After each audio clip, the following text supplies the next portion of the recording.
This is Andrea Askowitz of Writing Class Radio. Our submission period is now open. Send us your best personal story, 1,200 to 1,500 words on any topic. Please check our submission guidelines at writingclassradio.com. We pay.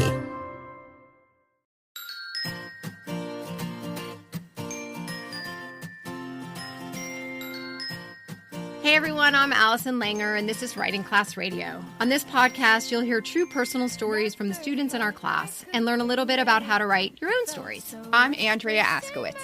Together, we produce this podcast, which is equal parts heart and art. By heart, we mean the truth in a story. By art, we mean the craft of writing. No matter what's going on in our lives, writing class is where we tell the truth. It's where we work out our shit. That's how Allison always says it. Okay, there's no place in the world like writing class, and we want to bring you in. This is the final story in the Andrea Show. Aw. I know. I'm kind of liking it. Well, don't worry. I'm sure we'll bring you more Andrea stories, but at least just not in a row. Maybe. Who knows? Stay tuned. You never know what we'll do around here. Andrea is my co-producer and co-host, and she has been writing an essay a week since the day she turned 50, May 30th, 2018.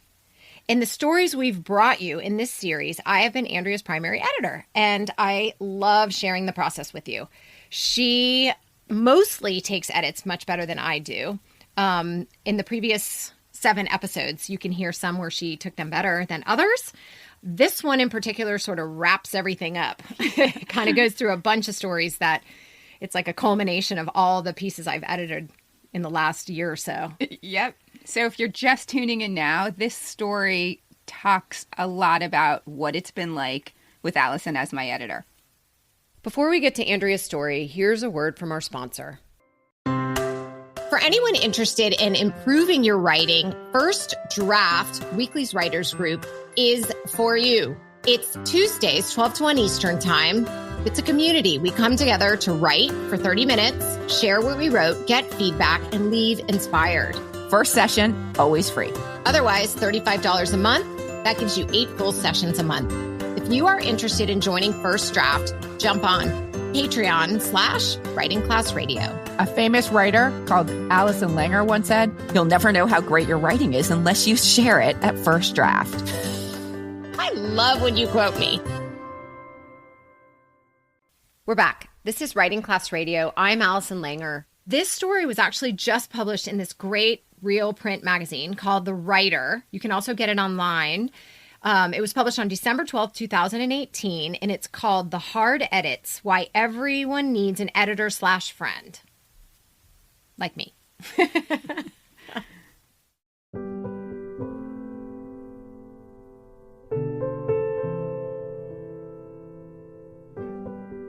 I emailed my friend Allison a story I wanted to publish. The story was about my experience volunteering in a foreign country and how I discovered something I don't like about myself. I'm entitled. It was embarrassing to admit, but I know that to write a story worth anyone's time, you have to tell the truth, even and especially if the truth is ugly, which means you have to be willing to get vulnerable. I thought I had done that. I thought the story was pretty good. Allison emailed the story back. The subject line said, "Call me to discuss before you read edits." Oh no, she doesn't want to hurt my feelings. I've been teaching memoir writing for almost 10 years and taking memoir classes for 20. Allison has actually been taking my class for as long as I've been teaching. 3 years ago, we created a podcast we host together called Writing Class Radio, which is all about writing and editing. We've even developed a method for giving and receiving feedback. We've built careers around workshopping stories. Edits are part of the game. I give tough edits, I take tough edits. At this point in my career, I don't want an editor to waste my time with praise. I'm in this to get better. We use track changes, software for digitally editing stories, and the story I sent to Allison came back covered in crossouts, deleted sentences, and invectives that showed up in red. Just 3 paragraphs down, Allison wrote, "I'm sorry, I'm not going to keep reading." A few paragraphs later, I noticed she did keep reading because she wrote, "I love you, but any other reader is going to hate you right now." A paragraph later, Allison wrote, "Get vulnerable." Vulnerable, all in caps. Why do I care? She didn't write, "Shut the fuck up," but that's what I read. Heavy breathing, sweaty pits, fast heartbeat, fight or flight. At the end, she wrote, "You cannot put this story out there."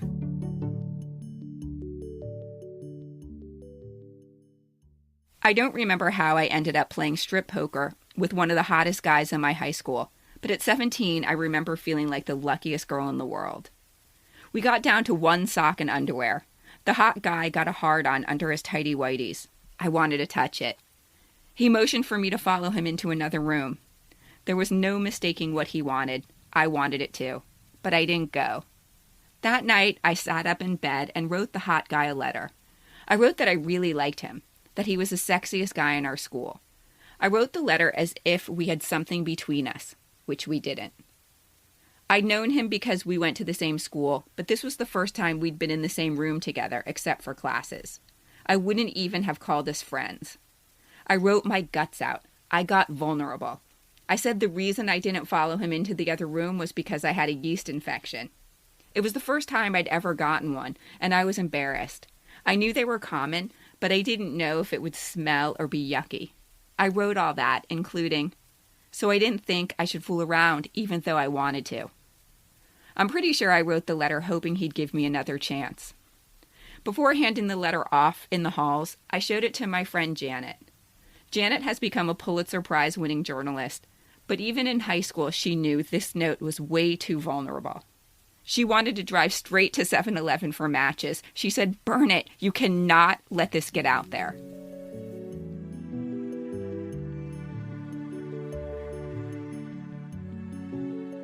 I know I said I don't want an editor to waste my time with praise, but I really do. Once, after a student's story went through a brutal workshop, he skulked out of class. Outside, he told me he expected the class to throw roses at his feet. He is an excellent writer, but when he said that, I thought he was the most arrogant ass alive. In retrospect, I see I'm exactly like him.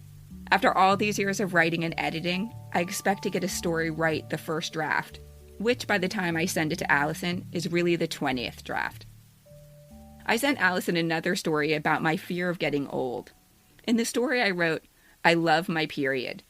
Allison deleted the line and wrote, "Who says that?" I felt my face burn. Shame. And then I went for a bike ride. When I got back to my desk, I burst out laughing. Oh God, she's right. That's so stupid. On a completely different story, Allison wrote, "I don't like your metaphor. You sound like a crazy person." I usually ignore her when she says I sound like a crazy person because sometimes those lines turn out to be my best. This is the job of the writer, to accept the edits that feel right and ignore the edits that don't. The problem is, Allison's edits feel right most of the time. Still, when she says I sound like a crazy person, I've come to trust that I'm on to something good. Her critique of my metaphor was harder to take. My whole story was built around the metaphor. She wrote, "If I were you, I'd start over and just say what you mean without trying to be so writerly." Writerly? Allison was accusing me of being fake and trying too hard to sound smart. Fuck that. I didn't once use the word ergo. Start over? Is she crazy?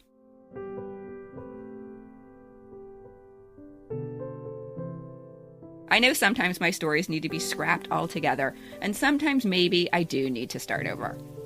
Most of the time, though, my stories need to go through many drafts. And yeah, metaphors can sound writerly, but metaphors can also be the best, simplest way to tell a story. Here's one. Stories, especially mine, are like children. They start off adorable and with so much promise. Then they go through an ugly teenage boy phase. They're all greasy and their noses look too big for their faces, and they have that fuzz on top of their lip that needs to be shaved. If you nurture them and shape them and direct them properly, they'll grow into beautiful adults. So I kept writing and lashed on to this note. Say something vulnerable or you sound like a dick. I knew Allison was right. Being vulnerable builds trust with the reader. We're both fans of Joyce Maynard, who said, "Write like an orphan," and Anne Hood, who said, Say the thing you think you cannot say. And George Saunders, who said, stay open forever, so open it hurts, and then open up some more until the day you die. Amen. But Janet was right too. After Janet saved me from sending that letter, I learned it's possible to say too much too soon. Ultimately, it's my job to decide when and where to be vulnerable, because there's a time and a place. Getting hard edits always makes me vulnerable. So I sit back, take a deep breath, and accept.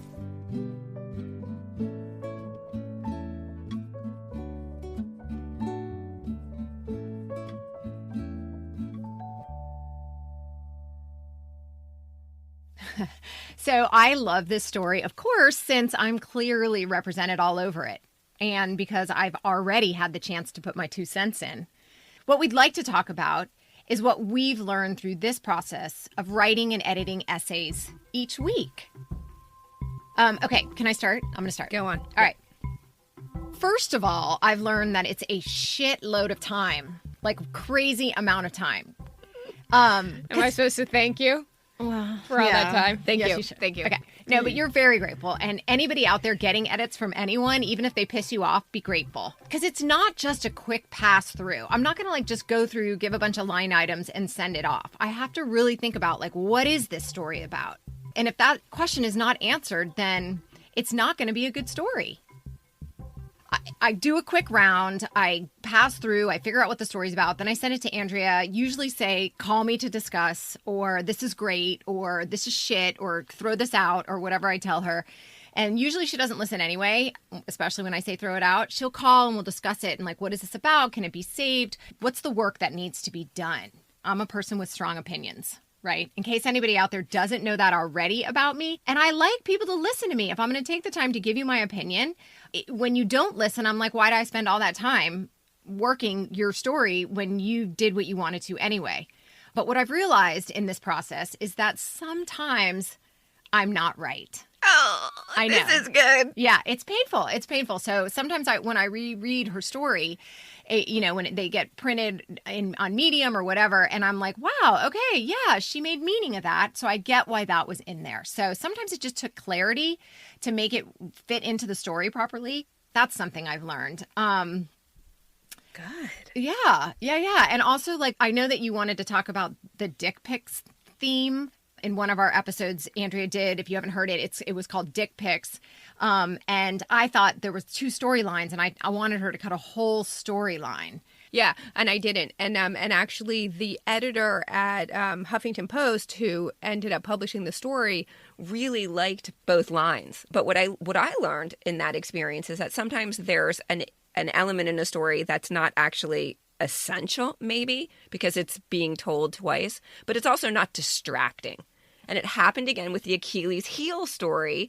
And that is the one, I think that was last week's episode 57, where we asked our listeners to weigh in. Did you or did you not want to know about my training schedule? And 100% of the people who weighed in, and it was 6 or 7 people, wanted to know how many times I ran 4 miles and how many times I rested and did cross training. They wanted to know. Back up. I was 100% right on that. 100%. There's 7 people. What kind of statistics are those? Those are the statistics we...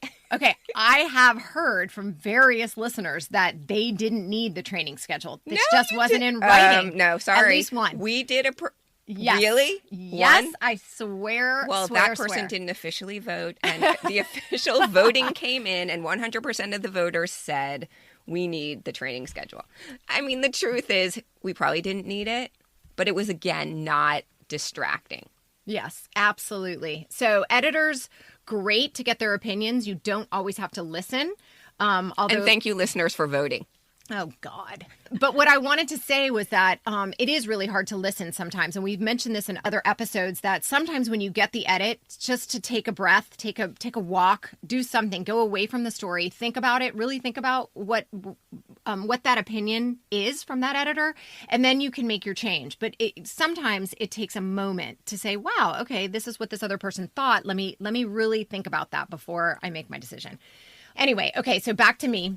The last thing I will say is that you and I have a process of being tough with each other.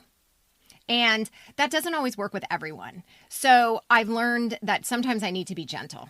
And so that's another, not whether or not I can put that into practice. Oh God, is another thing, because we are who we are. But it's important to find an editor that meshes with you well, that understands you, that has, that works with you well. So it doesn't always happen. So I've learned a few things in the writing of these stories. So I've been writing these stories since May 30th. It's been I'm on story number 34 in 34 weeks. These 8 stories that we've aired are 8 of those 34. But what I've learned in this process is every single time I go to write a new story, I feel like I'm starting over from scratch, from zero. And it's such a terrible, daunting, scary moment. Mm-hmm. So what do you do about that? What I've learned is that when I write to a prompt, like if I prompt myself and I time myself, and we did that together with my Christmas tree story, that was one of these episodes, and your holiday card story, writing to a prompt works so well because what I've done is I've trained myself not to edit in my head, just to write on the page. And then sometimes something comes of that. I've also learned that it is so hard to figure out what the story is about. Every single time for me. I don't think I ever sit down and think, okay, I'm going to write this story and this is what it's about and then go. For me, it's always like, I think I'm writing a story about one thing and then it turns into something else. And I'm happy about that process in the end because what happens is I discover something and I hope that the listener or the reader discovers it too. So there really is a fresh discovery with each story that I write. I hate that I have to go through it. I'm like, God, what is this story about? Oh, I have no idea. But when I get to it, when I figure it out, I'm like, yeah, awesome feeling. And then the last thing that I've learned in this process of writing is that everyone needs an editor. Every single person, not just me, everybody in the world. No story goes to publication without editors, plural. No story. That's what this episode is called, and it is so true. Yeah. All right. To find all of Andrea's weekly essays, which she started when she turned 50 on May 30th, 2018, go to writingclassradio.com. We post them all on our blog. And if you already have a Medium account, you can go, because I think you have to have a Medium account to go here now. Medium accounts are free, though. Okay. And if you don't mind signing up for a Medium account, which they are free, go to medium.com/@andrea.askowitz. And clap for every story 50 times if you don't mind. For sure, clap 50 times. Definitely. Thank you for listening. And thank you, Andrea, for sharing your stories. This is the end of season 6, but we're working on our next season and we'll be back on your feed next week. So look for us. Hey, listeners, we want your stories. Send us your best true personal stories. Go to our website, writingclassradio.com, hit the submissions tab for our guidelines. Then, before you submit, listen to a bunch of our episodes to get a sense of what we air. Being familiar with style and content will up your chances of becoming famous, or at least getting published on any publication.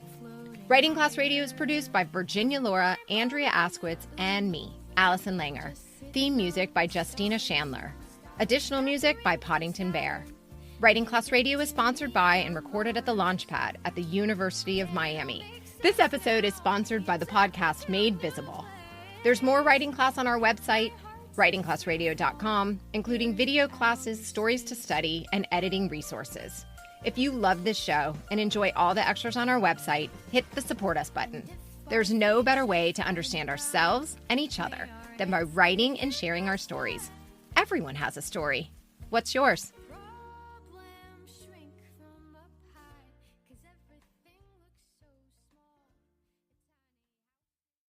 Hey there, this is Todd Arkell, host of The Mental Approach. Thank you for taking the time to listen to The Mental Approach. I created this series for parents and their athletes because everyone is training their physical skills, but so few of you are training your mind. And I've assembled a cross-section of athletes and coaches as guests to provide you with inspirational stories, practical advice, and some encouragement to gain the edge you need both on and off the field of play. This show is available on Apple Podcasts, Spotify, Amazon Music, and of course at thementalapproach.com.